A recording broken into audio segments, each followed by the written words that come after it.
for two. He's feeling himself in here. Pollard on stage. He wants one more. He's gonna get it. Outplayed. Rinsing and repeating. Knocked back immediately, but the point-click CC still makes it too easy. Caps is going to drop again. No, Jizuki now on the hunt to flash forward. Caps in trouble. The honor to bring it home. Proxy wants to bring it in.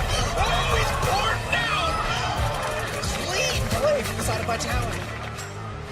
For a little bit more. He to the backside. Suddenly, Jizuki in the back of the fight. Sheriff running for his life. H2K half managed to take the 1-for-1. Jizuki could be in trouble. Speedy J for the CC. That's the double. He's making it out. Cavo now with the follow of Vitality are clearing through H2K. The triple for Jizuki. Will he get the quadra kill? Looks like Mini Trupax wants to bring it home. Nope. Rye's going to take it in the end. To visit Chacha in the backline. They're caught in the pinch. This is a good spot for Azir if he can find the fight, but instantly combos into the backline. Jizuke is there. Vander goes golden, but at the cost of his 80 carries life.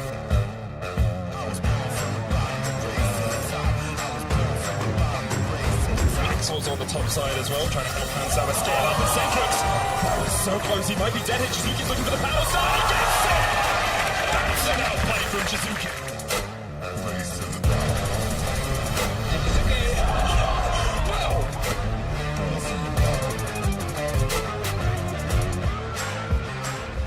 Star towards the minions, he gets away, and now we'll have to see the 1v1. Jizuke with no mana. Paddle Star, the smite's there as well, but the bubble doesn't connect. And Jizuke is doing wonders here. He's got no mana, but they have a TP. Is on the chase. If Jizuke does this, this is the best play they've seen.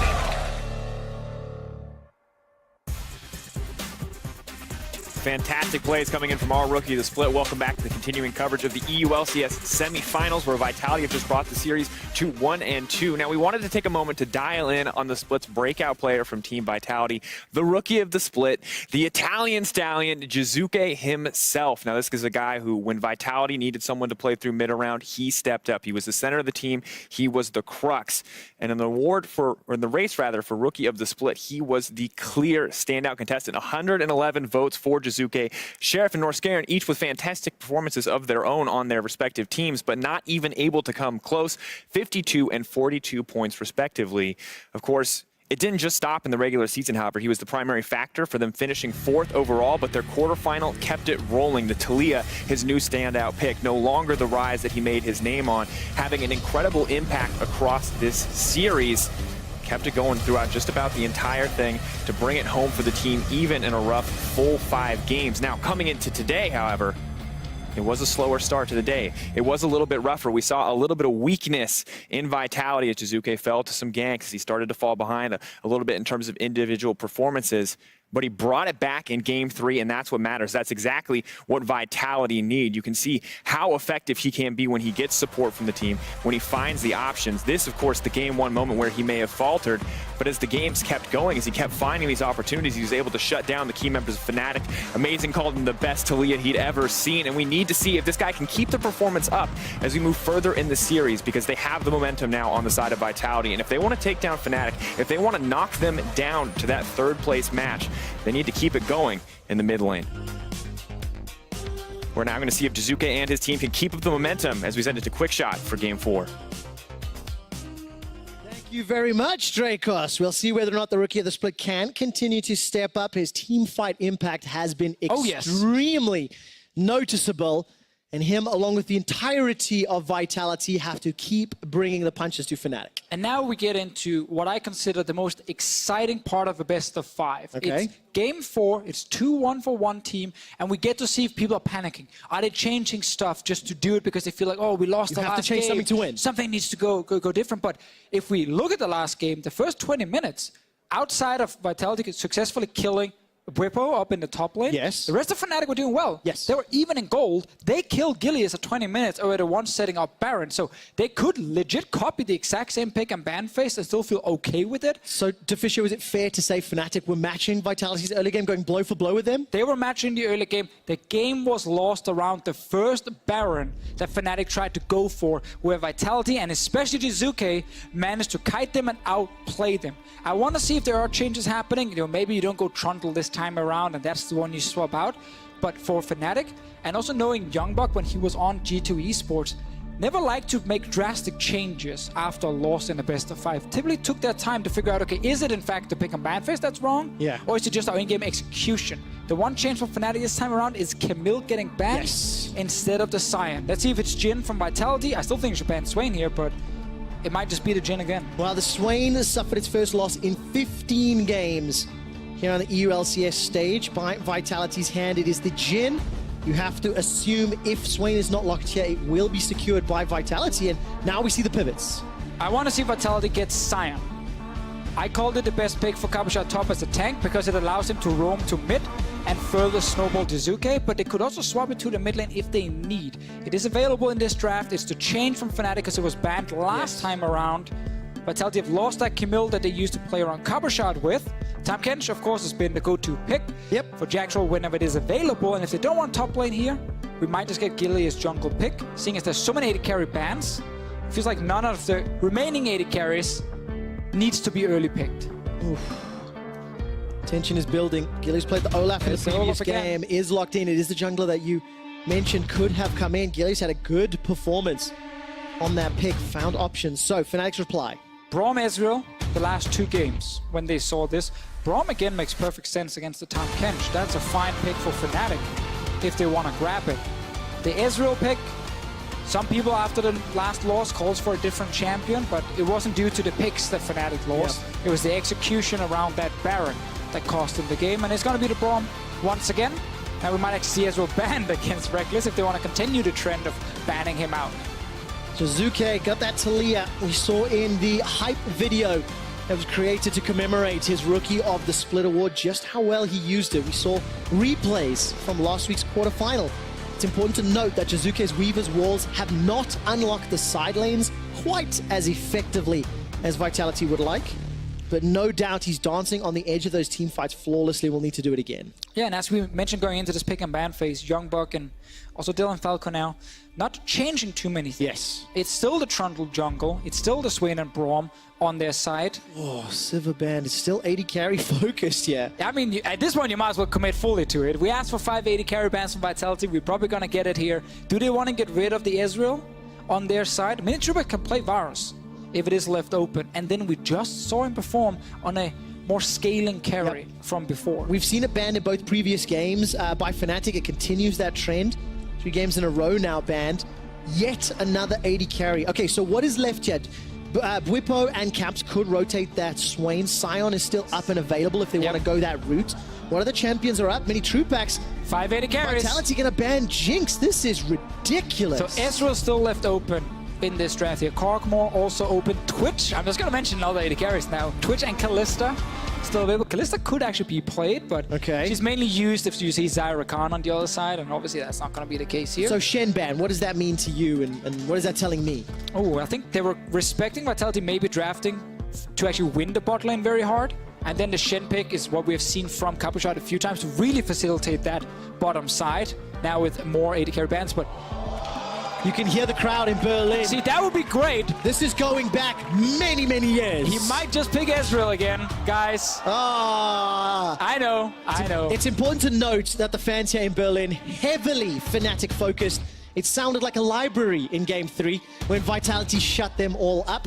And Reckless is locking in the Ezreal with a Bwipo's gangplank once again.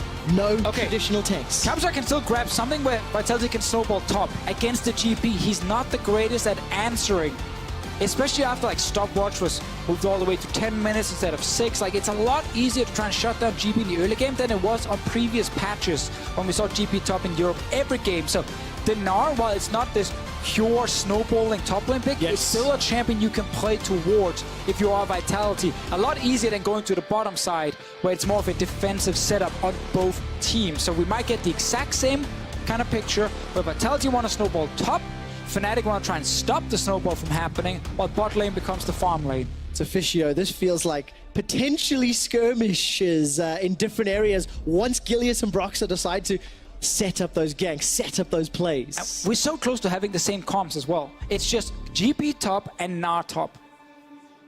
That's the change. Philosophically. So interesting. Cabo and Bwipo, let's see what show they put on. If you have just joined us, welcome to the semi-finals. Fnatic are 1 win away from making their first final in 2.5 years. Vitality are 2 wins away from the biggest upset, maybe in EULCS history. And of course, it was a good, convincing, confidence-building win for Team Vitality in Game 3. But they need to continue the momentum, they need to continue that pressure going into this match. And now they're testing that fragile Fnatic mindset that collapsed last year in playoffs when they got 3-0'd by Misfits. Yes, they did. Reckless told us on the podcast it will not happen again. Well, he has to prove it, and Deficio, anybody that has been watching and listening, will be starting up Reckless's POV stream for a special 4th edition episode of How to Ezreal into Lane. It is twitch.tv/RiotGames2. You guys can check that one out. And the pressure is there. The Fnatic faithful sending their goodwill and energy to the pre-season favorites. Okay, Trevor. Let's see.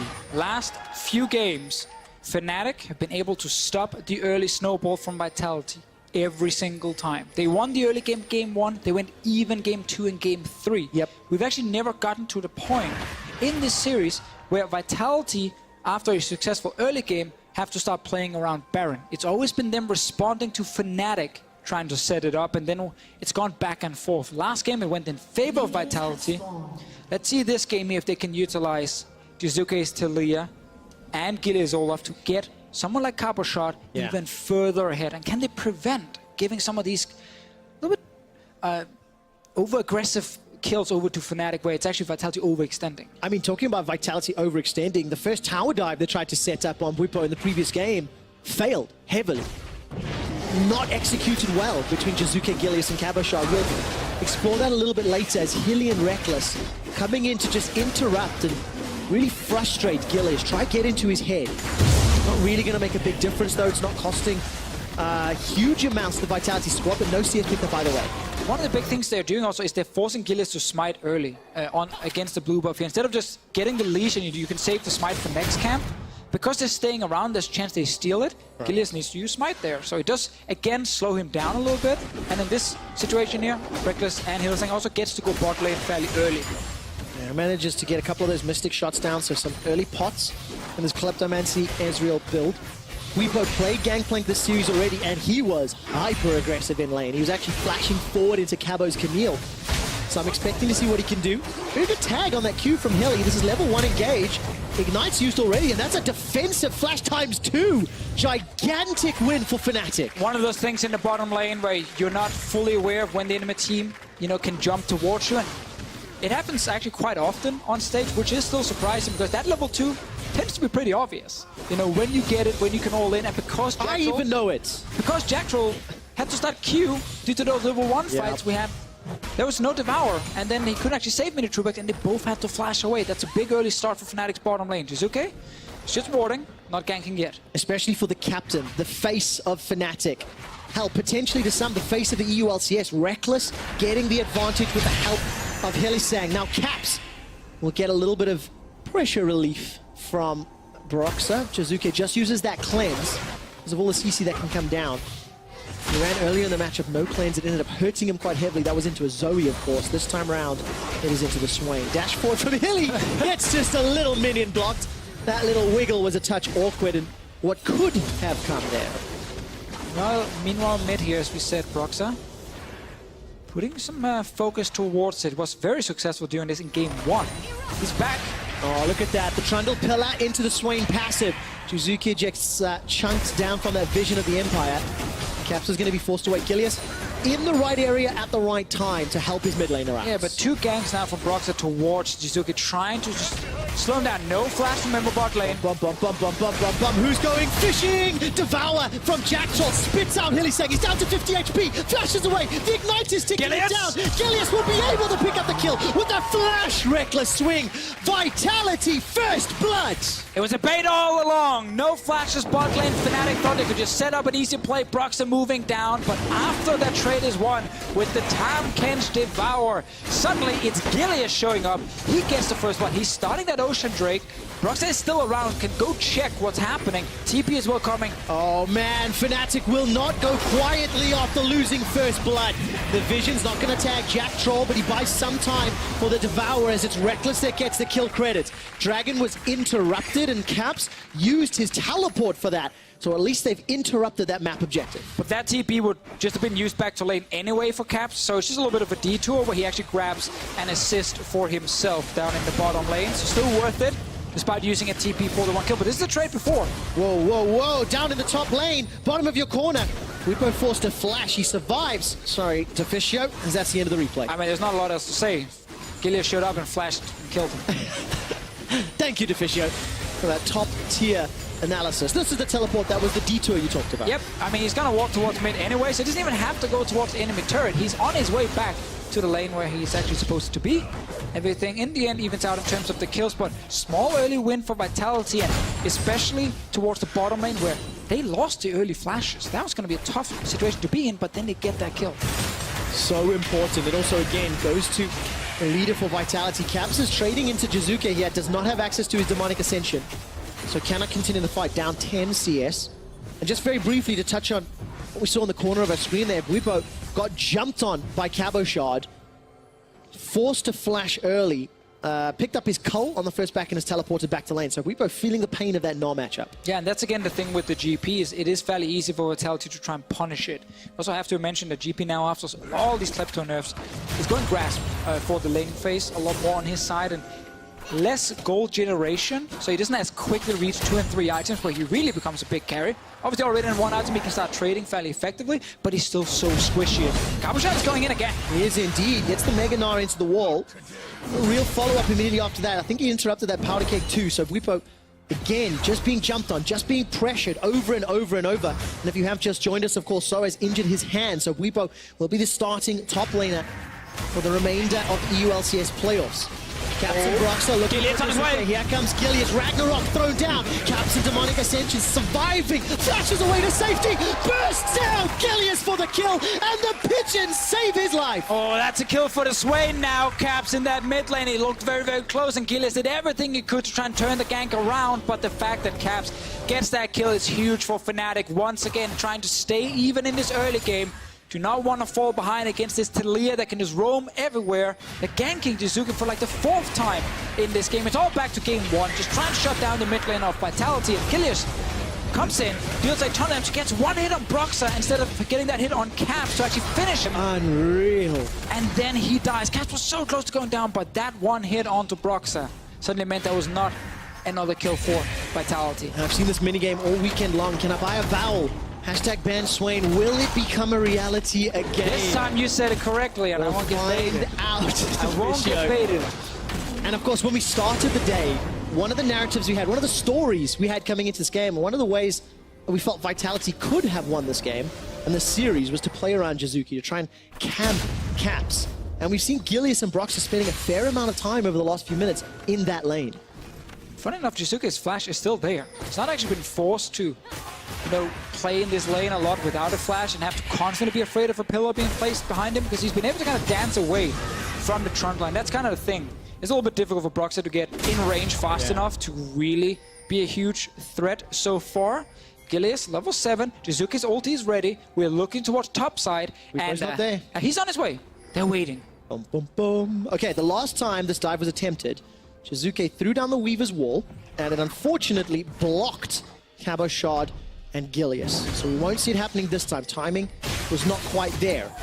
As we throw our glance to the mid lane now, good seismic shot. Hey, look who's here, it's Broxah! Manages to get the damage down. And look who's here too, Gilius.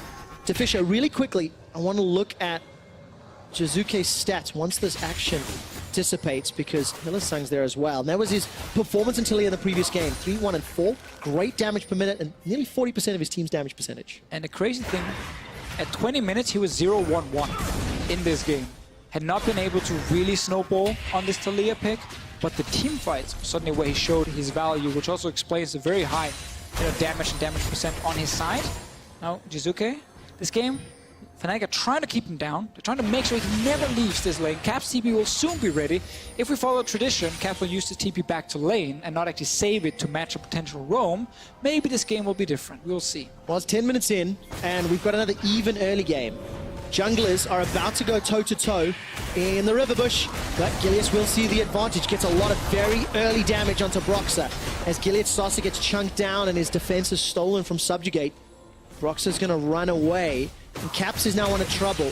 Threaded volley's going to fall short. Every single shot just shy, but this will allow Gilius and Jizuke a couple of autos onto the tower. And again, it is just an even early game that is not defining the victor just yet. Vitality are currently winning the mid lane push, and there's that second TP back to lane once again from Caps to try and make sure he doesn't fall further behind. Yes, that was one kill in an early skirmish, but it's Jizuke pushing the lane. He's looking towards top side once again, realizing, okay, he's not getting anything, and now they're fighting over control wards. You could just see this entire game is kind of defined by these mid laners. Jizuke is going to sidestep away from Caps' skill shots, and now Gilius running for his life. Cannon Barrage will buy some time, helping out the Fnatic roster as we sends Jizuke into Caps' waiting hands. Now Cabashard's a little bit tired. He doesn't have Mega Gnar to Gnar out, and Weepo's going to teleport into the river, chasing down Cabo. That Gnar bar will slowly start to build up, but he may not survive long enough. Pillar of Ice comes down, Flash over the wall, continues to run for his life. Powder Keg will buy some time as Cabashard was chunking out Broxah incredibly low. Eventually, Cabo will get shut down, but will it be quickly enough? Bounces over the wall, finally gets taken down. Puipo and Fnatic take the lead. But we've already learned that in the actual 2v2 fight, the Swain and the Trundle will win, especially when Swain ulti is available. So you saw how it started, and Vitality had to run away. Jizuke's ulti there, too risky, too aggressive, thinking he could actually get out alive. Could have used it up towards Cabashard instead and take that route away from the potential fight, because we look at this. The push goes in favor of the Talia, but the actual all-in with the Trundle and Swain ultis being popped here, like, they have to run instantly. Jizuke is out, Gilius needs to flash away, the GP ulti comes down, and now Jizuke, I'm not sure if he thought he could go in and get a bit of damage and then Cabashard could finish him, or he used it to try and get out, but that backfired hard, and now he gets ganked without flash. Yeah, he really does. Caps continues to look forward, looks for that death hand, and manages to get the killing spree. 3-0-2. Hashtag ban Swain. It's 1,000 gold lead for Fnatic, 100% kill participation for Broxah and Caps. It's just go mid all the time, just like game one, and it's working for them because some of the fights have broken out, has been in their favor, and now there's no flash. Finally, Jizuke had to use it in the last one. Yeah. Then the pillar is perfect to just place behind him. That's a free kill, and no vision around the lane for Vitality to try and save the mid laner. And at the moment, it's Fnatic winning another early game. And that means they are getting closer and closer to the first final in 2.5 years. Closer to eliminating Vitality from the championship bout. And at this moment, no towers have even fallen. This is still just a laning phase battle. This is just laning phase kills and skirmishes. It is but Vitality have a lot of chance. Yes, exactly. You can watch Reckless farm in the bot lane with the POV stream, or you can watch this one, and it's basically just mid lane. Yeah. It is a jungler and a mid laner from both teams are fighting each other over and over, and so far, Fnatic's duo has been winning. Mid laners need some more support, ladies and gentlemen. Where's the Abyssal Voyage coming in? Jack Troll gonna deliver himself mini Trupax as well. Glacial Fisher comes down from Hillisang as Caps buys some time with a stopwatch. He runs for his life. Down, taken out! Mini Trupax spits him down with the living artillery, and Vitality get one kill back. Can't win the 2v2, just send in some more members. Big kill here from Mini Trupax. Rageblade gonna be ready next time he goes back. Reckless will get a bit of damage on Jack Troll, but who really cares? There's a couple of Vitality fans yelling and screaming over in the corner. Reckless, how did you do that? Mini Trupax scratching his head. The last remaining rookie ADC. After all the expectations and all the names, it's Mini Trupax that's standing in the semifinals and unfortunately gets dunked by the king of EU ADCs. There was a ward being placed just over the wall, spotting Mini Trupax. walking back down to his lane, and what was actually a good play from Vitality completely backfires bot lane. Top lane. Combo shot gets the Mega Gnar just as Gilius arrives. Thinking about the tower dive, continues to chase. One more proc from the Hyper will just about do it. And it was the undertow, I think, from Gilius that got the final hit. Now Broxah doesn't want to go in for a 1v2. Gonna get smited down, or challenged down rather, on that reckless swing, and he's forced away. Cap's not able to match it. TP still on cooldown. Jizuke back in mid against him, but Vitality responding here, getting a few kills for themselves. This is the initial fight around mid where they send in everyone from the bottom lane as well, and it's 4v1 at first until we get Hylissang joining to try and help, but Caps needs to use the stopwatch early. Still goes down due to that last ulti from Minitroopax. Perfect. Lands onto him and he dies. But then, of course, bot lane. There's this ward here near the blue buff from Reckless that will spot Minitroopax walk by just outside the screen. There you see it. And Minitroopax, he's low. Oh, he doesn't expect it. Unlucky. And he dies. I think his heal was on like a 2-second cooldown. Well, there we go. What can you do about that? Minitroopax gets chunked down. That's the 6th kill that was secured by Fnatic. They got the first tower. They've got Rift Herald. They've got a gold lead of 1,500 just after 15 minutes, and now they're setting up siege on this top tower. This looks like a game just like the last one we had where Vitality are not winning due to the early game. They need to now outplay Fnatic in the late game, around the Barons itself, like we saw last time here, where they actually managed to do it. It can happen again. On the side of Fnatic, there's still a lot of squishy members. It's not the same choker at top lane. This GP can die quickly in fights if he gets caught out. So Vitality, despite not winning early, still have ways back in the game. Welcome back to the mid lane stream as Caps gets caught by a beautiful seismic shove. He gets dunked down, kill secured by Minitroopax, and the tower in the bottom, and the tower in the mid lane. Nice one. Vitality are not done yet. They're answering here, and once again, it's Jacktroll going mid with Minitroopax to secure the kills. 2 kills now for the AD carry. Looking towards bottom side. Gilius needs to run away now. All right, gonna find a little bit of a trade with Broxah as he gets the chomp down. Have to remember there's no ulti for Jacktroll. It was just used mid, so he can't join on the bottom side, but that's 2 turrets for each team, and once again, a lot of early game action. And this game's not over. The tension continues to develop and build. Fnatic have got that tiny bit of breathing room if they have 1 game advantage. But from a mindset, from a mentality standpoint, they cannot afford to lose this. They cannot afford to go to a Silver Scrapes Game 5 scenario.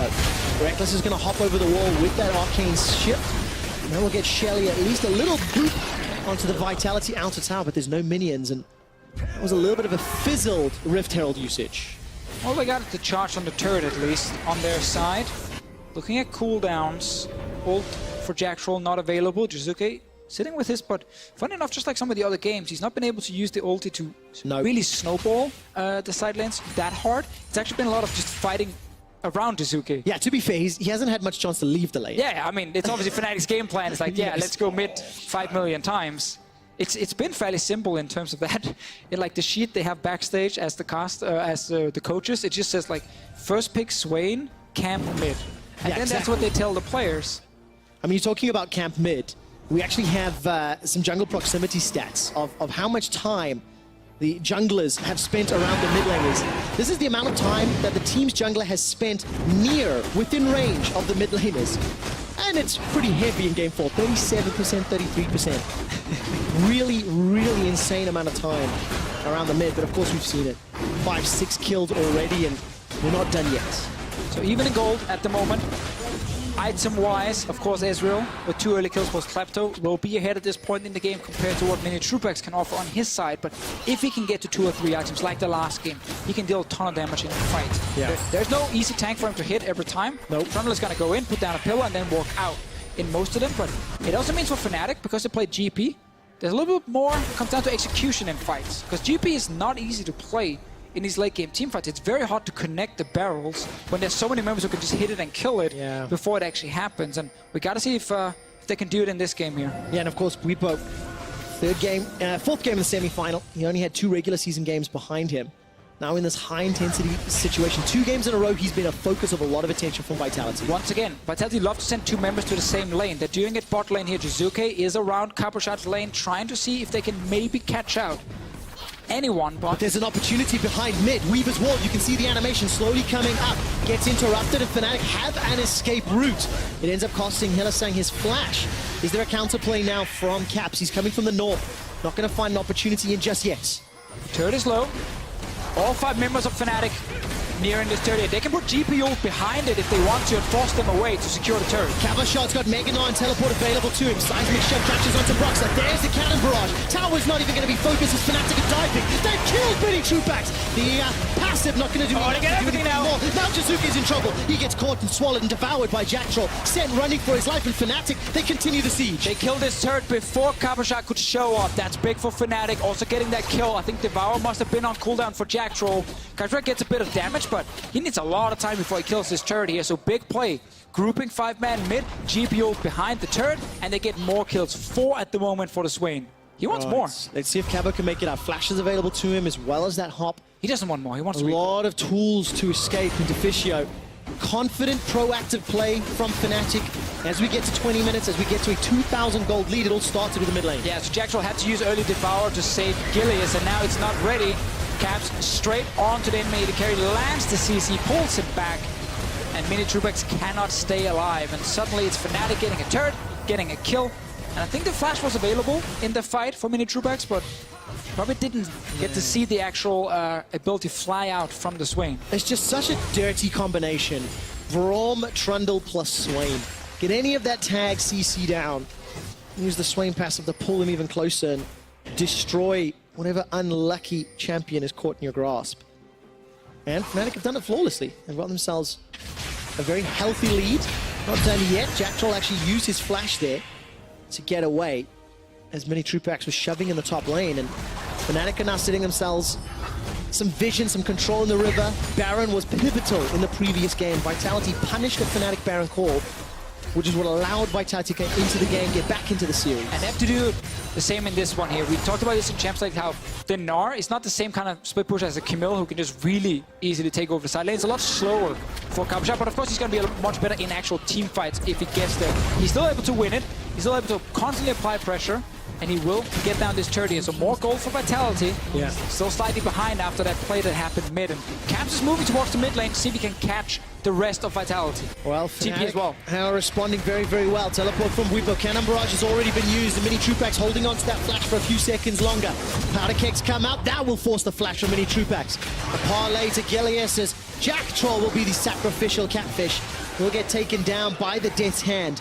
And now Baron will potentially be a focus. So this is what happened last game. Fnatic gets 1 kill, and then they start the early Baron around 21 minutes. All the Vitality on the way. Cabashot's Mega Knight is gone, but Jizuki is still here. Full HP, full mana. Can he do it again? All right, Mega Knight not available. Weaver's Wall not available. Baron's down to 4,000 hit points. Gilius, what can you do? Jizuki's down! Fnatic take him out. They turn their attention now onto Cabashot, trying to run him down as Caps' ultimate will time out. Okay, sacrificing 1 to prevent the Baron. It's not ideal, but at least it prevents Fnatic getting further ahead. This time here, Vitality didn't have a chance to actually win the fight. Jizuki walked in, no flash, got CC'd, pulled back, and he died instantly. Gilius was ready on the other side to potentially flash in and actually steal the Baron, but in the end, Fnatic do not lose the fight and the Baron like they did last game. That's what we're talking about in picks and bans, Deficio. Similar team comps, similar styles. It's the decision-making and the execution that is now being upgraded. Yeah, last game was all about execution, and this time, Fnatic here will go back towards the lanes. Another big wave being picked up by Caps, and he's extremely fed on this Swain. This is the initial play. The call is just to sacrifice Jack Troll. No flash, no way he's getting out, and Mini Trupax will have to flash away after he sees what happens. And then Fnatic, they instantly saying, you know what, let's go Baron again. Worst case, we just force a 5 versus 4 team fight, and that's exactly what they do, because when Jizuki shows up, and there's no flash on his side, it's very easy with Pillar, other CCs to actually land it onto the Taliyah. Let's just watch Jizuki moves in. What happens, he gets pillared, and he gets eaten by Caps and pulled back. I mean, that combination, Pillar into Swain passive, yeah, no flash, you don't get away. So effectively. Flash is still on cooldown for Jizuki. Despite the fact that Vitality have 2 dragons, they are still 3,000 gold down. They need to be very, very careful in these team fights. Now, all that's going on, Fnatic are looking, they're setting the sights in the final, waiting to see if they will have a battle with G2 Esports. I think that was smited down. No, Mini Trupax actually got it. And one thing for Vitality is they don't really have a way of denying a lot of healing from this Swain. So when Caps gets in there, he's already sitting with the Hourglass. He can take a bunch of damage, pop the Hourglass, come back out and still look super strong, and actually then fire off the ulti and deal even more burst damage. The fact is the Swain getting so fat, this makes it even harder for Vitality when it comes to the actual team fights. But as long as they can stop Fnatic from getting Baron, there's a chance they can punish him here. Jacktroll, no flash. Another very forward move from Hylissang. Jacktroll's going to be the target. Great help by a couple extra seconds, but simply not enough. Reckless is on a killing spree at 3-0-1. Arcane shifting forward. Jizuke finally found some time, but Mini Trupax goes down. The Cathian surprise will not be enough to stop anything further. And with two members of Vitality down, Fnatic turn towards Baron. Well, right now, we saw the wall from Taliyah actually blocked them from getting into the Baron, so it's delaying them quite a bit. Jacktroll's alive in 10 seconds with ult, but Mini Trupax dead for another 20. Gilius flash is ready, but he's getting forced away. Weepo's got a lot of damage with the Sterix Gauge and that Trinity Force. Throwing down the barrels, trying to keep Gilius out of the pit, down to 3,500 hit points. Cabo's coming in from the sidelines. He's got Meganar coming to him. Jizuke's being run away from Caps. Baron's going very, very low. Cabo's in the pit. The Baron is going to be secured shortly. Flash shot. Yes! It's not going to be secured. Broxah wins the smite fight. Vitality are getting wrecked. And Fnatic take a gigantic lead. This play decides the entire game. Fnatic gets the early kills around mid. They then secure the Baron for themselves. It's a perfect play. They don't care about the Gnar. He's too slow in the side lane. So they just keep grouping and forcing plays against no flashes on the side of Vitality. After they get the kills, they go Baron. It looks risky for a moment because we have three members from Vitality coming in. Love the wall, by the way, to delay. But now with three guys coming, one from top side, one coming in from the left with Jizuke, and one coming from the bottom. Capture's Mega Gnar is so huge, and Gilius tries to get in to at least get the Baron. Yes, they might lose the fight, but if he can get the buff for his team and deny it from Fnatic, it could be huge. And he's in there. Oh, he's down to 573 HP. But this time, Broxah wins the fight for the Baron, and Fnatic, they clean it up. They're now really far ahead in gold. Ton of extra items coming in on their side, and that one play might have just put Fnatic in the final. 7,000 gold up. A chance to reclaim the Fnatic legacy that has ended ever since the G2 dynasty has taken over. Now, Caps will get run down here, but simply not enough damage to follow up, so Caps escapes with his life. They're trying again. Jizuke is here now. Look at the minimap, though. Three members of Fnatic in the mid lane. They need to push this him kill. down. But no, they can't actually, because there's Hourglass as well on the Swain. It's too risky for them. That's mid lane turret dropping. Chasing a loss in Fnatic. They are so close to that final, Deficio. 2.5 years.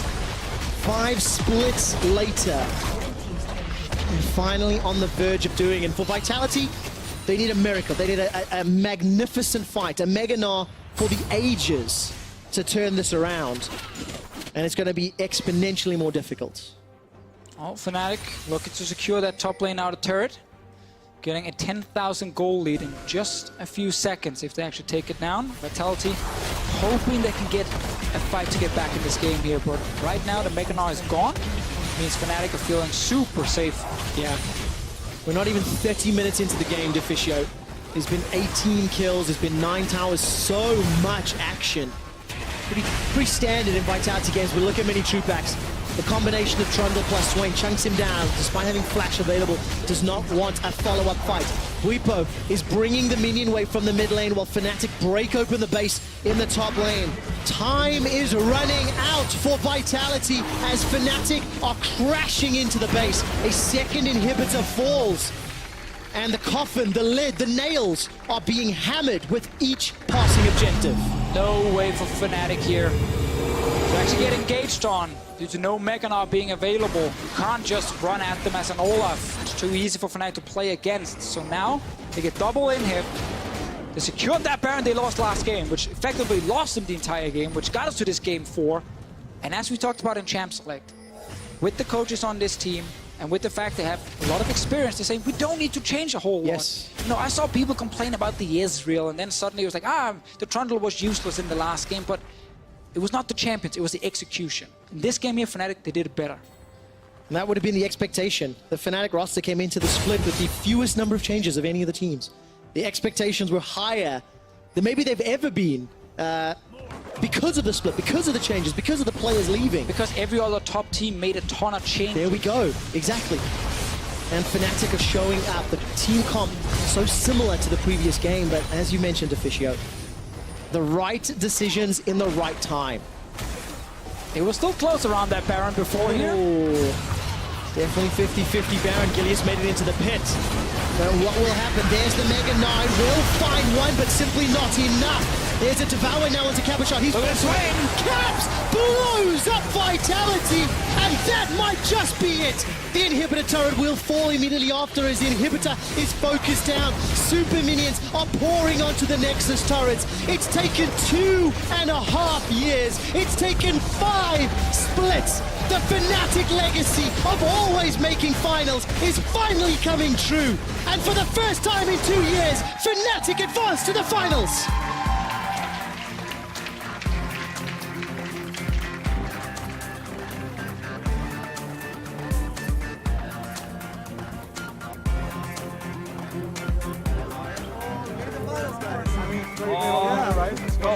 Fnatic take the series 3-1, Deficio, and set themselves up for a truly defining clash of kings. Yes, sir. In Copenhagen against G2 Esports, the only 2 organizations to truly conquer and rule Europe. The 2 organizations who's won 9 out of 10 splits in Europe since we introduced the LCS in 2013 gets to fight on the big stage in Copenhagen.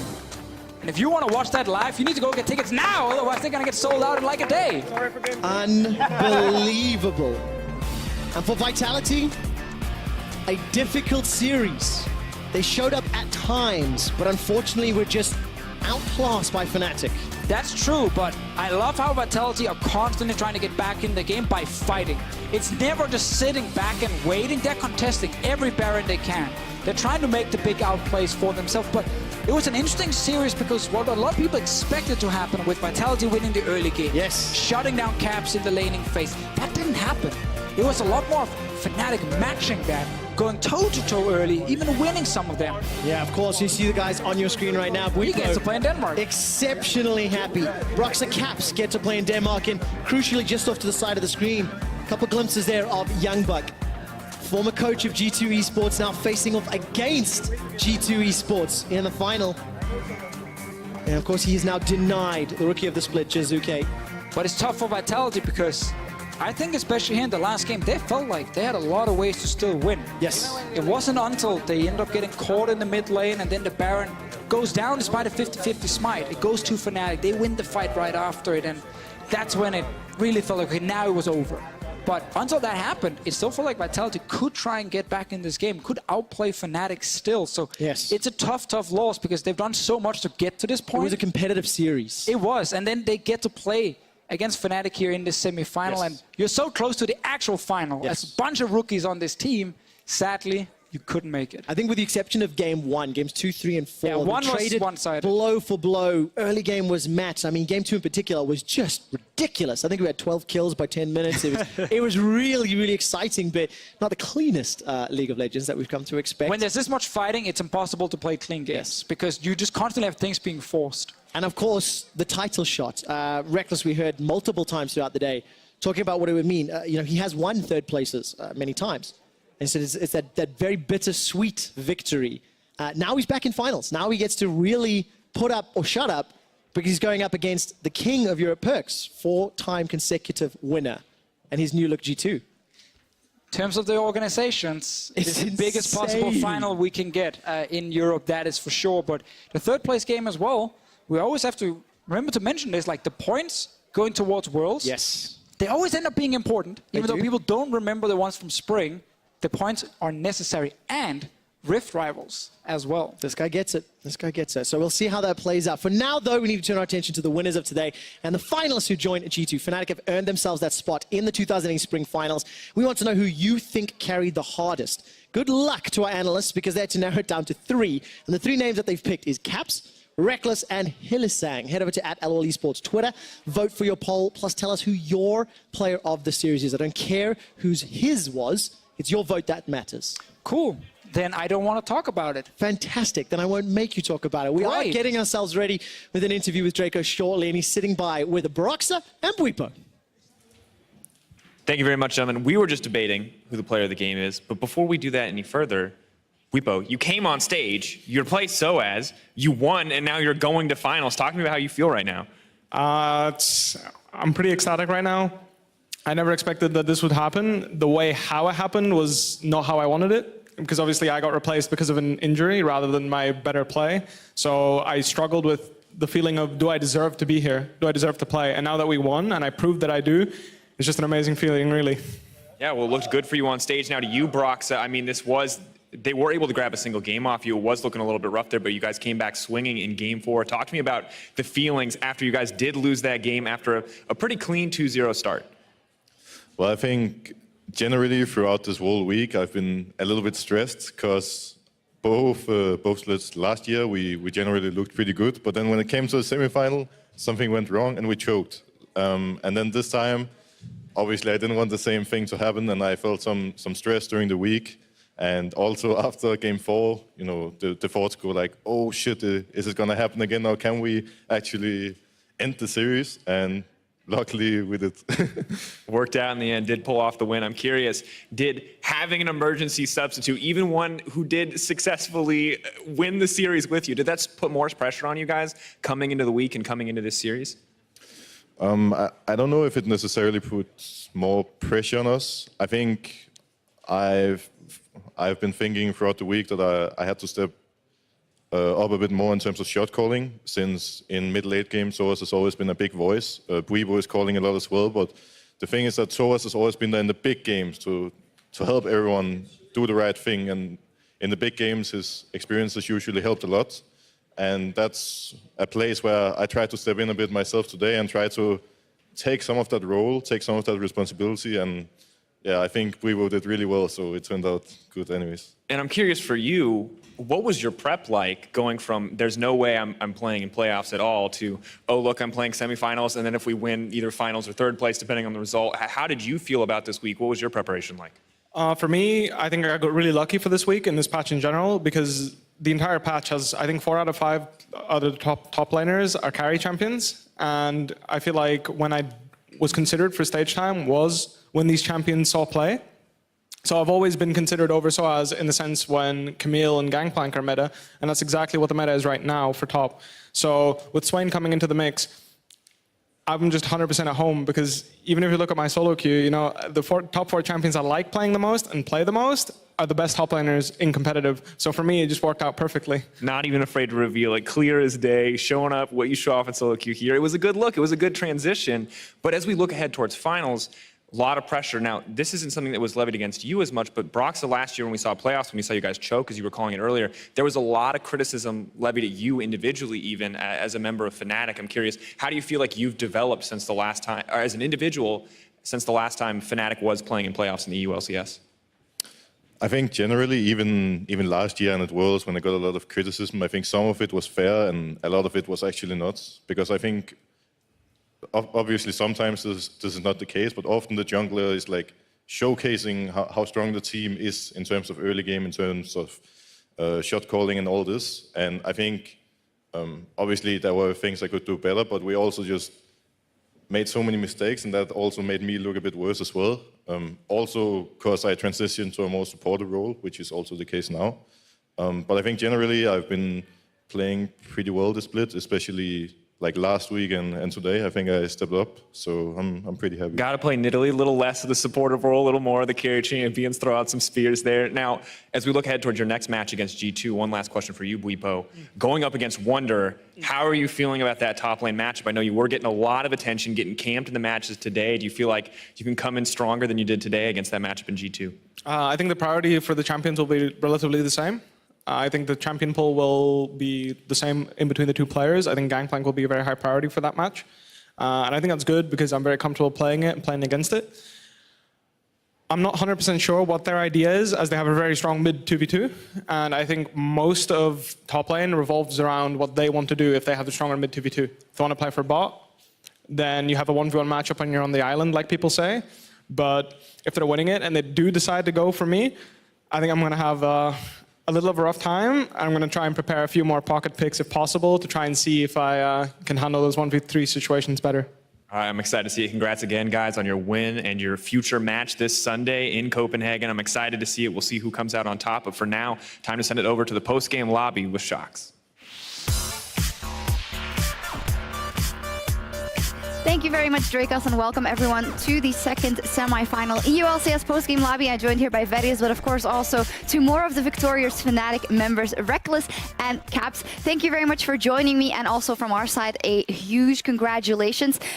Big emotions, I think, on both sides. Maybe Reckless, I'll go to you first. After 2 years in the making, you finally make it to another final. How does it feel? It feels great, honestly. Like, when I woke up this morning, well, I could barely sleep to begin with, but when I did get out of bed this morning, I felt like 5.5 years I've been playing League of Legends, and I'm still shaky when it really matters. So I realized that if I'm really shaky for semifinals and I feel like inside that it means so much to me, then I want to make it to finals and feel what that is, because it's been a long time in the making now. Like the last time I was playing a finals was 2015 summer, and I can barely even remember anymore how it felt. So when I woke up this morning and felt that way, I was like, I really want to get the finals and see how it feels again. And you guys did it. And at Caps, I can only imagine that for you, there was the same kind of pressure on your shoulders. You're now playing with this Fnatic roster for the second year in a row. How did you go into this match? I mean, I was definitely nervous. I was sick like a few weeks ago. So I was a bit nervous about my performance coming into playoffs. I think I really hoped that we would be able to beat Vitality, and I felt like we were the favorites coming into this match as well. I'm not sure what to feel right now. Like I would just be really sad if I would miss out on the finals in Copenhagen. Like that would be really, really sad. I have so many people coming to watch me, and I'm just glad that it's the final. Yeah, how many do you actually have? I have 12. I have like, I don't know, my dad bought like 70 tickets or something. Yay! Great So from yeah, you Caps' see, the dad. finals was important for us. Yeah, of That's course. nice. So for both of you important, but I can see how there's an extra importance for Broxa as well, the Danes on stage in Copenhagen. Let's wrap up this series. Verius, maybe give the guys your thoughts on how you think Fnatic played, because in the end it was a very decisive show of force in the end from Fnatic. So to me, it felt like that you guys shifted much more towards an early game focused playstyle. It definitely felt like that there was a lot more focus towards playing around mid specifically, especially in game one. Caps and Broxa seemed to have a really good synergy with both the Zoe and the Nidalee, and it felt like that throughout the series you guys just felt much more comfortable playing more towards the early game rather than relying on a lot of the late game fights that you had against teams like G2 during the regular season. Yeah, so when we saw Vitality play last week, we felt like they were only winning games because they were having mid priority, and I didn't really feel like their side lanes were doing much. Like they were just being handed the lead from their mid jungle. So we were talking a lot about getting winning duos around mid, and I think in most cases we were successful. Yep. There was maybe game 3 when they had Olaf Talia where it was a bit too much, but I think in general we had like a pretty good idea on how we needed to play the game around mid so that our side lanes wouldn't get punished. And I think, as I said, it was successful in 3 out of 4 games. Just the one game where they had Olaf Talia got too much pressure and it snowballed on our show. But even then, like even in game 3, like the game was super even. Until we threw a Nash, and then it was that single Nash decision where the moment they got banned. We felt like that was really important against Vitality because it didn't seem like they had much of a game plan other than pushing mid and moving to either side lane. So we felt like if we just shut that down, we should be a better macro team, individual players, everything should just be in our favor. So we're very focused on that. Also just in general, like I think when we played G2, we had like a really poor draft. It was really up to G2 to lose that game, and they showed that they were not good enough to actually end the game. So considering that they are the second, like the guys we're going to meet in the final, I hope they have improved, because back then they couldn't actually end the game, and since we have practiced a lot on closing out games, I'm confident that we can close out games, and if they can't, then I think it's going to be a really fast series. Ooh, Caps, I love it how you're already jumping on that final prediction and telling G2 to watch out. I also want to congratulate you. You are our player of the series. Thank we you. let the public vote, and well, fantastic on that. Did you see PGL yesterday by any chance? Yes, I did. Did you hear that? We were all watching it together, don't worry. Did you hear that Caps, that Reckless, Perks. yeah, that you are Caps and you're Reckless, that Perks didn't have that much faith in you Yeah, I mean, today. I heard the same, and I heard the same in Euphoria. Phobia. Euphoria. Euphoria, okay. I heard the same in that series as well, and it was really fun because at the same time we were scrimming G2, and let's Yeah, just we're say smashing Brooks them had every a game. lot- Yeah. had a lot of depths in these games, and then I hear him talk like this on stage. So I just wish he could show it with his play, but I guess we'll find out next week. Yeah. Oh, I love it. Fighting Warts, and that is indeed what we're going to see next week. We'll talk about that a bit later in a second. I do want to get some more thoughts on this match, and on Bwipo specifically. We just heard from him. He said that he felt like maybe it wasn't the fair way for him to get the chance. The fact that Soaz was injured, he really wanted to prove himself. So what was the experience like playing with him? Maybe Caps first in this series. So going into like week 10 we were going to, or like week 9 we were going to play with Bwipo. So we started like 3-3ing scrims instead of like 5-1, and then we did the same for week 10. So we actually were playing a lot with Bwipo lately. And then going into playoffs, I actually don't remember what exactly the plan was, but The plan was to play with Soaz, and then if we were to drop a game, we'd throw in Bwipo and shake up the draft. That was the plan. But then Soaz got injured, so we just played with Bwipo. But I think it was okay. Like almost throughout the entire split, I feel like we've had similar performances with Bwipo. Yeah. So I didn't really feel like the injury actually had that much impact on how we were approaching this series. I felt like we still just did our thing and we played really well, including him in the game. It wasn't like he was just on his own, like Soaz as many times. But the one thing I was worried about, for example, was the mental game that Bwipo maybe couldn't keep up, for example, in comparison to Soaz, because Soaz has been here before. He can do this. He can play a semifinals on stage. But Bwipo surprised me. Mentioned it a couple of times before. I think he's not really like a rookie in his mindset. I feel like he's very experienced already. He's very integrated in terms of communication and draft and everything. So for me, it feels like just as much as our top laner Soaz does. So it didn't, catch us off guard. It was just a shame because I think having two top laners in a playoff game, best of 5, should be in our favor. Well, we were actually talking about that beforehand, and I think after week 9, I asked my analysts on PGL, well, they have Bwipo as well, and they shot me down very quickly and said, no, there's no chance in hell that he would play, even if both of them were eligible. So it's kind of nice to hear that you guys were definitely thinking about that strategy, and I think it is a testament to Fnatic's development that you say, hey, we could just plug and play Bwipo in and still follow the exact same game plan that we would if it was with Soaz. Yeah, but I think what impressed me the most was how reliable he was too. Like, he got camped in game 3. That was one I mentioned before, which was super unlucky for him. But it did seem like that. I'm going to assume his mental state did not deteriorate the more he got camped, right? Because it felt like that you guys were still getting stuff while he was being pressured on the top side. And to have that kind of mental state coming into a semi-final, like especially when the pressure's on, because if I was Bwipo and I was playing with Reckless, Caps, Broxer and Hillsang. No, but I also knew that, like, for the last year, they failed to make it into a final. And right now, this is one of the best looking Fnatics that we've seen in the last year. And this is their best opportunity to make it. Like, you must be feeling a lot of pressure, maybe even more so than the veterans that are already on that squad. I mean, that could make sense. Yesterday, definitely, when a lot of us thought that Fnatic would be the upper hand or have the upper hand in the semifinal in PGL, you guys watched it, you just said yesterday as well. I was really surprised to hear from the guests, from Perks and from Jankos, that they didn't really see it as you guys were favored, and actually that it was very even, and Vitality was even the favorite going into that matchup. Why do you think people's opinions have changed so much from week 9 until the semifinal? I think for pro players, scrims are heavily influencing how you feel about a team. So, for example, if you judge the early games, which is most important in scrims, then Vitality is actually the best team in Europe, probably. So whenever you scrim Vitality, you feel like it's very stressful and it's very hard to even get like past 15 minutes without the game being lost. But once you get on stage, it's a completely different game. Macro comes into play. You need to be able to play around Nashor, rotate between lanes to take towers. Like, it's just so much more that needs to be able to be done on stage than just play the early game. And I think that's why people maybe don't fear us as much in scrims, because we try to replicate as much as possible. Meanwhile, maybe a team like Vitality just zone in on the early game and they try to like make that perfect, but maybe that's just not the right approach for them, because as you could see both in the quarterfinals and now the macro later were quite shaky. So if we take a look at kind of Vitality's split in review, it ends now in the semifinals. Cavs, do you also agree that maybe because they are rookies and they are a fairly new team, those macro concepts and playing the mid game and late game is just not there yet for them? Yeah, I mean, definitely. I think their early game is really strong. They definitely have a good idea of like how they want to play the early game, but they definitely just lack the experience. I don't know who exactly does like the shot calling, or like I guess usually everyone shot calls, but maybe they are just lagging a bit in it. They have some really creative calls, like the game 3, they almost ended the game with the Talia Camille thing, and they like to do that a lot, you know. Yeah. Like to do for these really creative plays, but I think they're just lagging a lot on the setup and just like playing the game by the books, I guess. Vedius, if you'd have to TLDR kind of the split of Vitality, it's still all very, very, very impressive. They also still have that third place match and a possible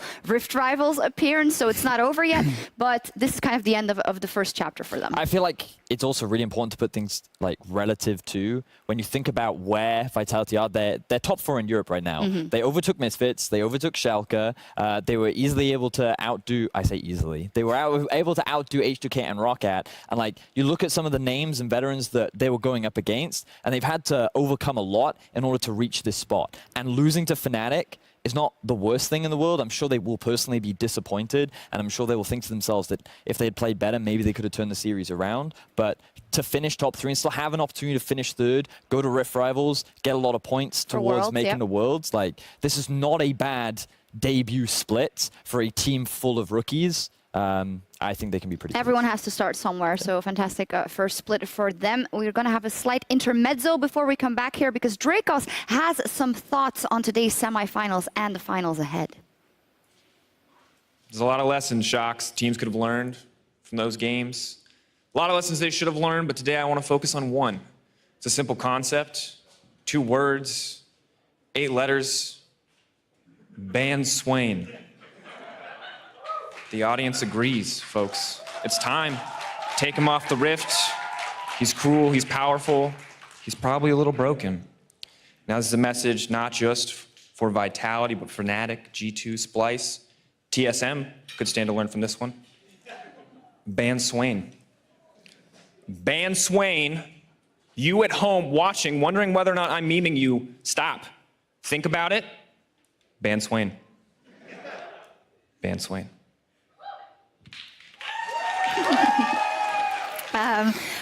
There was a lot of talk online and in the cast about Swain, so I'm just going to ask you guys straight up, were you surprised that you got Swain this many times in the series? Caps, you were the guy who went off on it mainly. Yeah, I mean, without saying too much for scrims, I guess, but Swain is definitely looking really strong. I think it was like 12-0 before the series in EU and in LCS, something like this.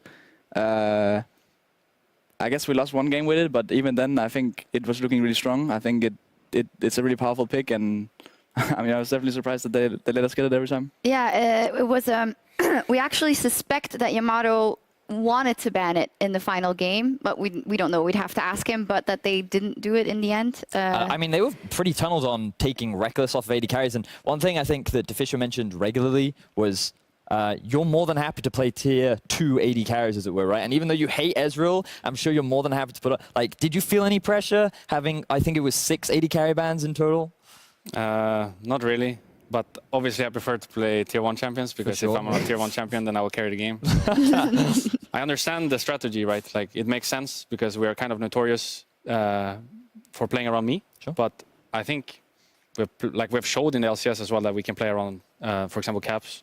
And we've showed that we can play around our top laner as well. Even when it was SOAS, I think we had a couple of games where it was pretty good around top lane. Yeah. So I didn't really feel like pressure that shit now maybe, sorry for swearing. Now someone else is maybe not going to carry. I felt complete trust in my teammates that they would pull up the performance. So the only thing that I felt maybe, for myself at least, was that I underperformed in game 1.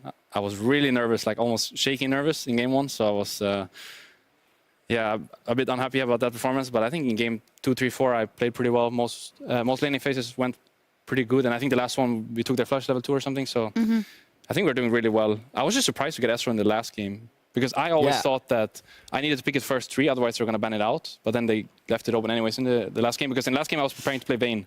Yeah, because I was like, wait, why am I... In my head, they were forcing you on Ezreal because they wanted to guarantee priority. But then they kept picking Cog and Tom, and then you guys kept getting priority. I mean, I think Ezreal Braum is a really strong bot lane. Yeah. It's not like you're going to win that lane with tier 1 ADs either. It's just Ezreal is not a notorious like late game carry. And I think...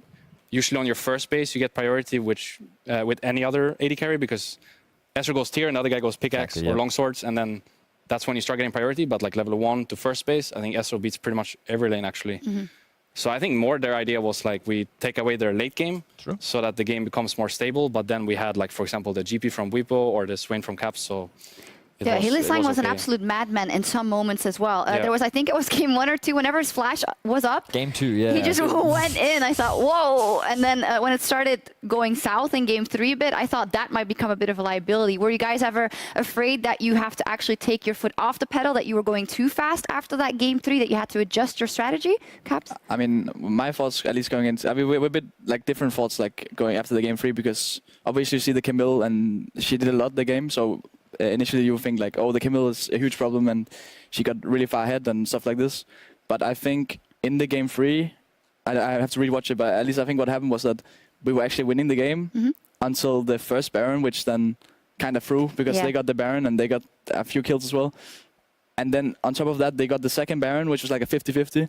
And I think if we got either of those Baron, we would have had a chance to come back. But once they get both of those Barons, it's just impossible, especially with the Tamken, Talia, Camille. Where it's like, and they actually play pretty good split push. Like, I think they are one of the best split pushing teams. Like, once they actually get the Nash and they set up the 1-3-1, they are pretty damn well, good. Jizuke also went absolutely off on that Talia in game 3. He knows how to play that. Finally, before we end on this match specifically, you had the POV stream. So 20,000 people for 4 hours only watched Reckless. Yeah, I'm sure I'm gonna come back home and then everyone's just gonna blame me for the most random stuff that I don't even think about. But I was a bit disappointed because when I heard about it, I was like really excited to play a Tristana game or a Saya game or a Jhin game, and then it was just permaban throughout the entire series, and I was stuck on Astral. I felt really disappointed because, first of all, as I mentioned before, I didn't play good in game 1, but even in the games I did play good, I felt like it wasn't like highlight reels, you know. Maybe the only thing was like I failed an E sometime, and then, you know. Caps is giggling. He's like, they should have done a POV stream of me, man. I was going in all the time. Zoe game 1. Yeah, well, maybe it's a possibility. Before we head over to our next topic of conversation, I just want to kind of close off the top 4 that we have now. We'll see Fnatic versus G2 in the finals, and we have Vitality and Splice just falling outside of the race. When we look at the beginning of the split, how much is this top 4 and how it's playing out within our expectations? Ferius, for you. So I was definitely not expecting Vitality and Splice to be top 4. Mine was Misfits, Schalke, and then Splice just outside of them.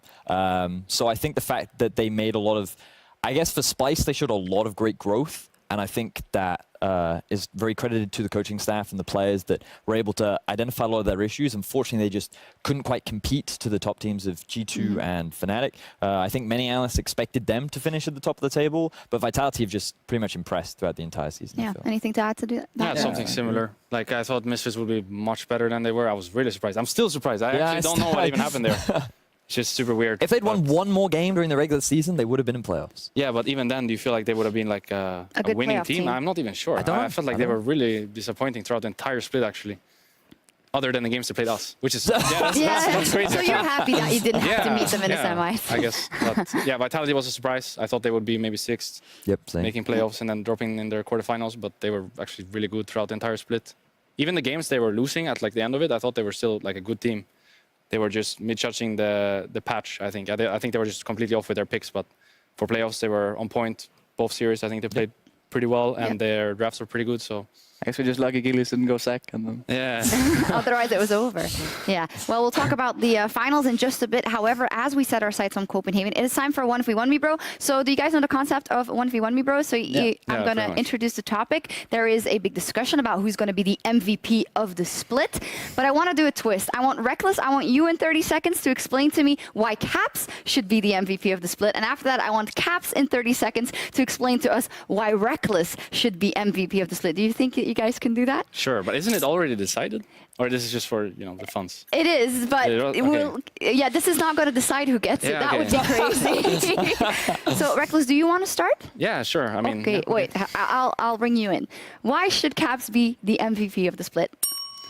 Okay, so I think already last year, Caps should have been in contention for MVP, but there were a lot of good mid laners in Europe, so he didn't really get that much attention other than like when he got into the split in the beginning of Spring Split as the baby faker.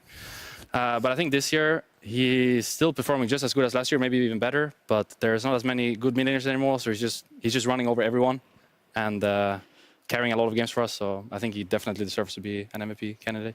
All right, you're one of the first people who actually does it right on the time. I was getting stressed in the middle there. Okay, that works. All righty, fantastic. Those were some pretty good arguments. Caps, do you think you can tell me and convince me that Reckless should be the MVP? I think I can try 3, 2, 1. Go. So I can start one word, Tristana. And then I can move forward and say like the next 3 AD carries, because usually there's like 3 or 5 or 4 AD carry bans every game we play, just because every time Reckless gets Tristana or Saya or any of these hyper carries, he just gets like 5 kills in lane, and I'm sitting in mid lane and I just hear, oh, that. And we just keep ganking bot lane and we just keep killing them, and suddenly the inhib falls and I'm still laning mid lane and I'm not sure what happened. Oh my gosh. Nice. That was adorable. Lovely. I just remembered all the times when we saw in the first split that you guys played together whenever the game was over and you would lean over to Reckless and like try to get his attention. And when Reckless was not in the state of mind, we weren't doing well, I used we weren't to winning. be the guy that was looking over to my mid laner, right? I was not used to this. Like when I had Peke, I was always, looking after him, and when I had Fabian, he was always just chilling, and then I would have to grab him out of his seat. So yeah, it's a bit of I have the same thing with Deficio. Every time we cast, he's always looking at me for acknowledgement. you never cast together. But I always get to annoying. play with really good mid laners, right? Like I've been lucky in my career to always play with an insane mid laner. Peke, Febiven, Caps. Froggen. Wow. That's pretty good, I would say. Good stuff. So now, the moment we've all been waiting for. Let's talk a bit about Denmark, and let's talk about the third place match and about the final. Let's pull up the bracket. Our final will be Fnatic versus G2, and all the configurations would have been nice, but Fnatic versus G2, it kind of feels like it was written in the stars. And the third place match will end up being Splyce versus Vitality. So as a warm-up, let's talk about Splyce versus Vitality. Very important match for Rift Rivals. Very important match for the points for Worlds qualification later on. What are your guys' thoughts, Caps, on the third place match? Who can take that? I think Vitality is probably favored. I think Splyce was showing a really weak early game, and I think if Vitality play the same early game that they do right now, then they'll be able to get a huge enough lead that they will be able to close out the game. Just kind of like the G2 series, because I think they have even better early game than G2. The only question mark is if they don't manage to close out the games, like if a Nash gets stolen or stuff like this, then suddenly the Janna Caitlyn will get to late game, and then there's not a lot you can do. For me, I do agree with Caps that Xerxes specifically had a pretty bad week against G2. But I think this whole match will be very much determined by the junglers, because I think that a lot of the leads that both teams get are facilitated by jungle attention in the early game. Xerxes typically goes more towards topside, but recently has been focusing a lot on bot as well. And Gilius, as we saw in today's series, likes to go mid a lot.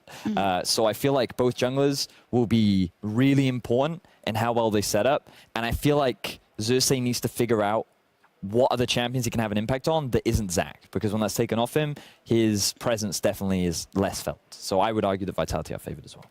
Martin. Okay, so I think Vitality will smash them 3-0 because the draft disparity is too big.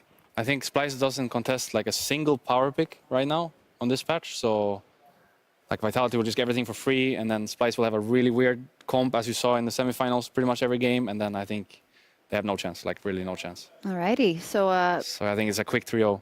damning for the side of Splyce. Well, and that's, I think, also how we get out of that, because Vitality just played a competitive series versus Fnatic, and Splyce really just fell after that first game versus G2. G2 got better and better, and Splyce rather couldn't pick themselves back up. So I hope they can put some training in and give us 5 games for the third place match. And then on Sunday, the 8th of April, we have Fnatic versus G2. Can G2 win their 5th title in a row, and with that equate to the 5 titles that Fnatic already has? No. Or will Fnatic finally lift the trophy again after 2 years? What people don't realize is that we have Joey and they don't, so...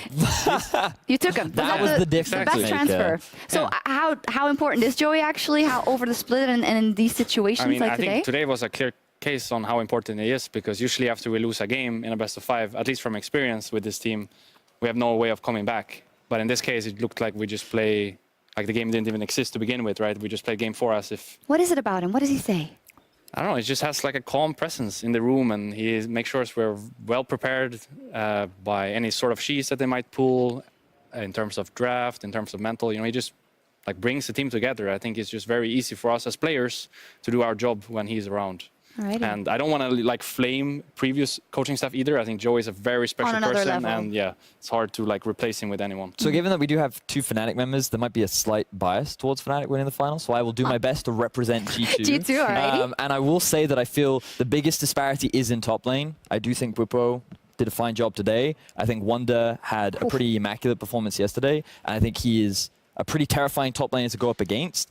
I would argue that his champion pool is a little bit limited in that when he gets a carry, he's scary, but when he doesn't, his impact is definitely less felt. So that could be an angle with which Fnatic could look to try and punish him on. But the fact that Wonder is an individual that can carry games by himself, and G2 can very happily play through him, I think that's just a very big avenue that G2 have an edge over Fnatic. Caps, what do you think about that? I mean, it's hard to say. I guess we haven't really seen the matchup before. I don't actually remember when we played G2. I don't really think Wonder did anything when we played G2 last time, but obviously that was with Soas. Maybe, I mean, I don't think he will be able to do anything, actually. I think the difference, even if Wonder is better than Weibo, I think the difference on the rest of the map is just too big. What specifically? And top lane is useless role as well, so. Not if so you're just like, oh, it's a useless role. I mean, obviously they have Jan and we're Reckless, but also just like we watched Splice versus G2, and I was seeing Nisqy get like 20, 30 CS up in lane against Perks. So I really don't understand how he can be this cocky. So you actually, are he's really cocky for frustrated. someone who got super carried in the semifinals. But at the same time, I got carried too, so I'm trying to be quiet. I love this, Caps. You were really tilted off Perks' words yesterday. Yes, you were so angry. So how is that going to translate onto the Rift? What are you going to do to Perks in Copenhagen? I'm going to smash him so hard that he's going to think that it's an international tournament.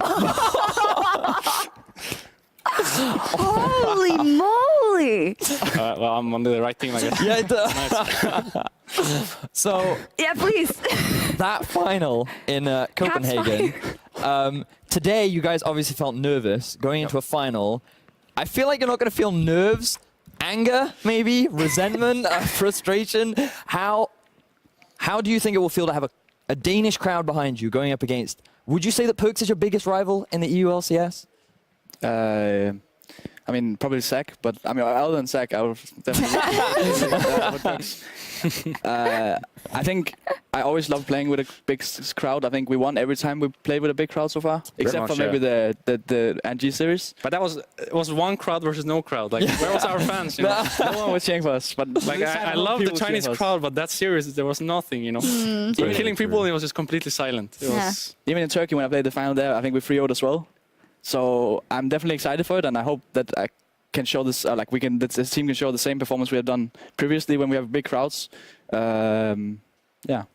But I don't think we'll be nervous. I think it's been a semifinals thing. But you just said you were nervous for today, so not for the final. I think finals will be much more excitement, you know, to just go up there and show what we got. But for semis, it's just this thing that has happened in the past, and we're really scared of losing in another semifinal. The demon is dead. And having to wait for another half year to get the chance. So I think now it's much easier to play a semifinals in the future, and also finals should be, in my eyes, at least in our favor. But at the same time, G2 has improved a lot. Like when we scrimmed them, I think they improved a lot. And I said this on Euphoria as well, which they showed yesterday. I think their bot lane was much better yesterday than in like the entire split. So I don't think it's free win. But I think if we can beat Vitality, then we can beat G2. Well, we'll see. Just as a reminder that Euphoria, you guys made a wager that you would have to be in a sausage suit if you didn't make it to the final. Now we get to see the Fisio and Dracos in a sausage suit. Yeah, but actually I wanted to, I mean, I maybe shouldn't do it on air, but I wanted to ask Perks if he wants to do it anyways. I think it would be cool as like on a Saturday, we're not doing anything usually anyways. Like we're just maybe warming up for the teams that are playing Swede, third. is that what they say? Could you wear a Danish flag costume, or is that like blasphemy? I mean, I don't care. Like, I thought it would be fun if like me and Perks go in our costumes and then we make like some sort of trailer for the finals. Because on Saturday we're just chilling anyway, so it could be cool to do something. We'll hold you to it, Reckless. Now that you've said it. If he's not down, then fantastic. We'll just have to wait for Everyone the just wants to dress up. We don't know what that's about. No, but fantastic fighting words. I can't wait actually for that final. It's going to be incredibly hype. And I think for you also, Reckless, as a final note, you talked a lot about how last year you did the MVP interview and just interviews in general, and it just didn't feel like it was the moment, right? And it would suck to be in that third place match again. So for you, it must be... I don't even know if I would have shown up actually this year. Third, I would have just ran home, I think. Yeah. But yeah, obviously, I mean, like when I was there last year, I felt like this was like an amazing venue to play League of Legends in. And when you have the chance to play a finals and you're just over and over there playing the third place game, the warm-up game that no one really cares about. Don't say that. This is a very important match. Yeah, for Rift Rivals. But in the summer split, it was kind of like we were playing for nothing. Oh, yeah, right? that's very true. Yeah, okay. It just felt sad, like really just super sad. So now that we're in a finals and probably me or Caps are getting the MVP award, I feel like this is a moment we'll probably remember for a very long time. So let's make it count. Oh, it's what dreams are made of. Well, that's next week. Let's dial in for 1 second more on this week's semifinals because they've been full of action, so we got to check out the highlight reel. Here are your LCS big plays brought to you by Acer Predator. First up, we mentioned him already in Game 2 yesterday. G2's Yarnan had some fancy footwork and put the flourish in Deadly Flourish. Cersei is around. Wonder, very, very low. The root comes out, but Yarnan's here now, and Niski realizes he's not in the best spot. He gets one. Looking for the round warp out, gets the root. Yarnan, so low. The close. Ace. Yarnan, that's it away. Deadly Flourish is enough. Wow. Deadly's walking in. It's shot. Kommer på Messias. Okay, fighter Johnny, Sedan is here. I'll go. Ahiru. Sedan is here, by the way. This is gonna still be that though. Yeah. I'll just flash now. Maybe it's not good. Okay, he flashed, okay? Wait. He flashed. I think we cannot do it just by... yeah, I should back. I'm low. Yes, I'm really low. Go on. Maybe we can do it. No, Wait, no, this was the same. Our panel does not agree that that was a good play. Is that what you said? That was a bad play from Niski. So that should yes, mean like... because there's always a bad side to every good play. But also, I thought we were going to grab the quadra kill from the I think there's another one. Is there another one? Yeah. Thank you for setting it up. This is when we were supposed to say so good. Seamless transition into Yarnan didn't stop there. He closed that game 3 with a monster quadra kill, and at Misek GG tweeted, "Yarnan, you monster, the beast has just awakened." Yeah, it's this one. Perk's dead, as usual. Live Quite unfair. commentary. One guy has...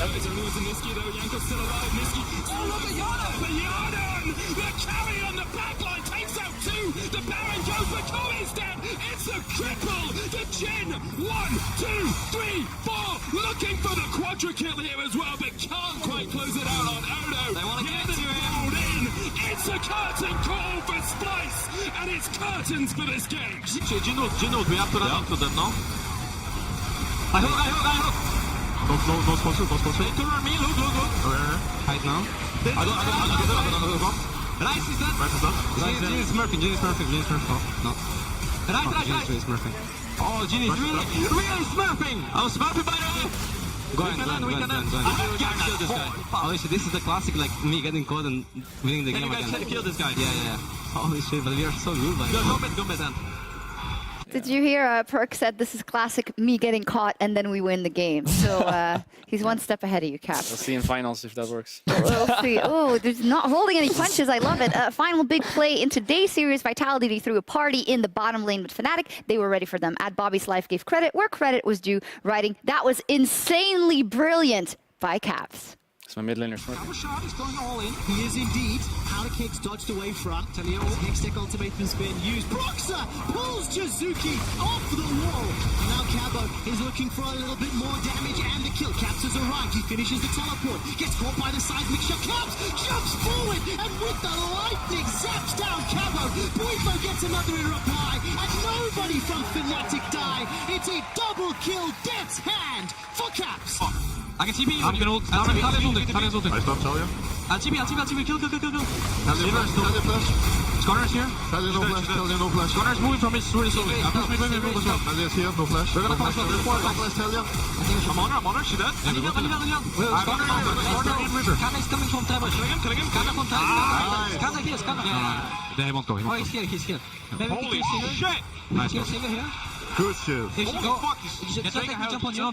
Calm down. What's the call? Fantastic. Calm down. Calm down, you guys. It was only game 2, so good stuff. Yeah, we were quite hyphy today. Yeah. Yeah, it showed in-game as well. There was just action all over. And more action next week because we'll have the big stage for more big plays as we head to Copenhagen for the 2018 Spring Finals. Our coverage begins Saturday at 5 p.m. Central European Summertime for the 3rd place match. And then on Sunday, we've got a special pre-game lobby starting at 4:30 p.m. as we count down to the finals opening ceremony at 5.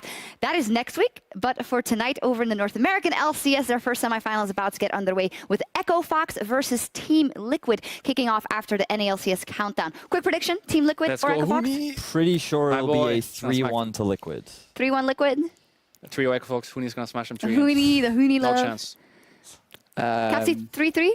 Yeah, I'll go 3-3. 3-3 classic prediction from Rasmus Winter. Fantastic time. Well, thank you guys so much for joining me. We'll see you in the finals versus G2 in Copenhagen. That'll be all from us here in Berlin. Thank you so much for watching. I hope you guys enjoyed the show. It's time for us to pack up and head over to Denmark. We'll see you there. Good night.